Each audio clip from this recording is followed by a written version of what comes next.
সাবেক প্রধান বিচারপতি এবিএম খায়রুল হকের বিরুদ্ধে মামলা হয়েছে। রাজধানীর শাহবাগ থানায় মামলাটি দায়ের করেন এক আইনজীবী।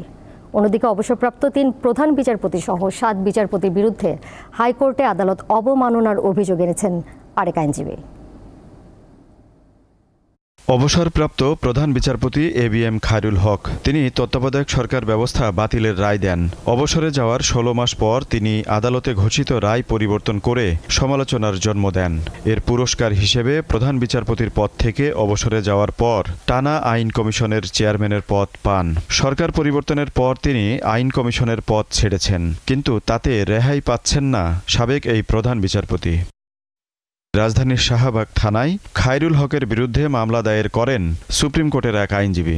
বিচারক হিসেবে লোভের বশবর্তী হয়ে দুর্নীতিমূলক, বিদ্বেষমূলক এবং বেআইনিভাবে রায় দেয়া সহ অসত্য ও জালিয়াতিমূলক রায় দেয়ার অভিযোগ আনা হয়েছে তার বিরুদ্ধে। শর্ট অর্ডারে বলছেন যে ১০ম এবং ১১তম জাতীয় নির্বাচন এই তত্ত্বাবধায়ক সরকারের অধীনে হতে পারে।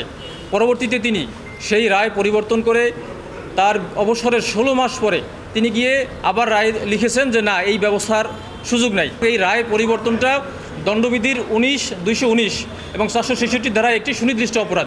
এদিকে সাবেক ৩ প্রধান বিচারপতি সহ ৭ বিচারপতির বিরুদ্ধে আদালত অবমাননার মামলা দায়ের করেছেন সুপ্রিম কোর্টের আরেক আইনজীবী। তাদের বিরুদ্ধে ক্ষমতার অপব্যবহারের অভিযোগ করেছেন তিনি। Mister justice Syed Mahmud Hossain, mister justice Hasan Faiz Siddique, mister justice Obaidul Hasan সহ তখনকার ৭ জন আপিল বিভাগের বিচারপতি সংবিধানের ১০৩ অনুচ্ছেদ অনুযায়ী সরাসরি আপিল করার যে রাইট, সেই রাইটটাকেও খর্ব করেছে।